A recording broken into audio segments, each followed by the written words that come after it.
What's up guys, it's Geeks Corner here. Today's a little bit different. It's more talking about the smart home products as well, and we've actually done this in coinciding with our YouTube video.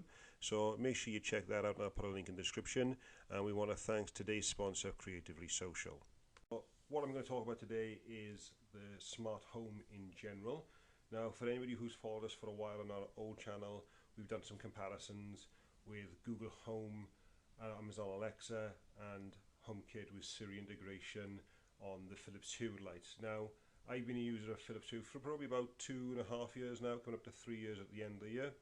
And I gotta be fair, I really like Philips Hue. I got nothing against them, and I probably in time add to my collection. However, there is one thing that's definite, is the price. They aren't the cheapest on there. So at the moment, if you were to buy a starter kit on Amazon, one of the popular ones, you're looking at a hub which you needed to work, 2 bulbs, and that's at £48.95. Now, there's no remote for that, but you do need a hub in order for Philips Hue to work. However, there is an alternative from Ikea, and that's the Tradfri range. Now, again, just comparison on side by side, you do need a little bit extra. You do need a little dimmer switch for it to communicate, and that's up to 10 bulbs on there as well. So we're going to include that in the price just because it is a necessity, as well as the hub. So you do need one extra thing compared to Philips Hue. However, if you go for their starter pack options as well and include everything so it all works, including the 2 bulbs, you're looking at £63 on there. So obviously Philips Hue is cheaper on that aspect. However, if you did want to go ahead and go for a like for like and add on the extra remote from Philips Hue and an extra bulb in their starter pack, that shoots up to £139, and if you do exactly the same on Ikea, it's £72. Now, the first price I give you, £48.95, that's currently a sponsored deal on Amazon. That can vary, that can go away, but like I say, so if you're able and you're looking to get into the Philips Hue market, at the moment you can get in there. The regular price is £59.99. Like I say, it's £48.95 at the moment, so slightly cheaper, but as you start adding bulbs to it, it's actually going to be a lot more expensive. Now, just to give you a comparison on that, on Ikea's website here, you can buy just one single bulb, the screw type, to go in to add it on for £9. You can go for an LED version, £15, and then you can also do the candle style bulbs from Ikea starting from £7. And then looking on Philips Hue's, they start off, they don't do many singular bulbs looking on actually on their website, so they've got a 2-pack here, and that's at £25.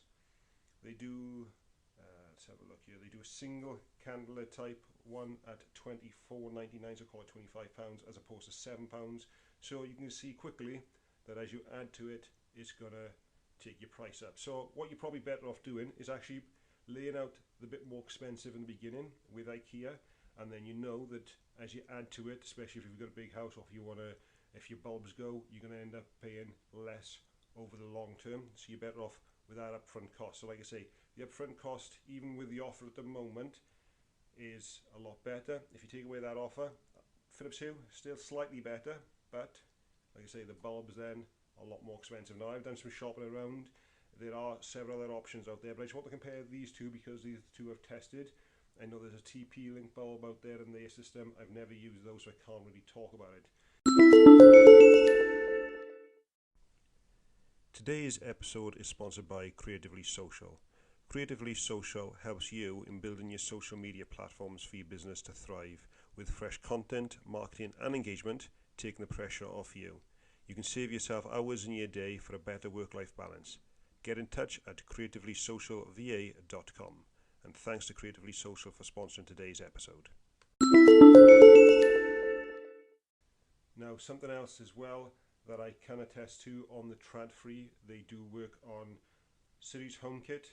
They also work on Amazon Alexa, and they work on the Google Home. Now, I no longer have the Amazon Alexas in my house, so I can't tell you how good the integration is. I haven't tried it, but I've definitely tried it on Google's Home and on the HomeKit as well. And I've got to be fair, it's really good on both. It's really simple to set up. We've got a video on our YouTube channel as well, which I'll put a link in the description below, that you can actually see how we set the process up. It's a couple of minutes. It is a bit more tricky on the Ikea because there's a couple of errors it throws up, but if you try it again, it's there. So you're going to give yourself about 10-15 extra minutes to the Philips Hue, but once it's up and running, and there's no problems. I don't see much of a lag. Slightly, I'd probably say the light comes on a little bit slower on the Tradfri. I'll have to do a test at some point, but today just looking at the prices really. So that may be something, if you're looking to get into the smart home market, maybe something you want to check out is the Ikea Tradfri range. I'll put a link in the description below, but basically it's on Ikea's website. And like I say, you do need what they call a steering device. It's basically a switch to knock your lights on and off, and the hub, and then obviously your bulbs. So like I say, the beginning outlay is a little bit more expensive, not by much when you go take the offer away. However, if you're looking at long term, you're going to save yourself a lot of money on that basis. So that's pretty much it for today, guys. Thanks for watching, and I'll catch you on the next one.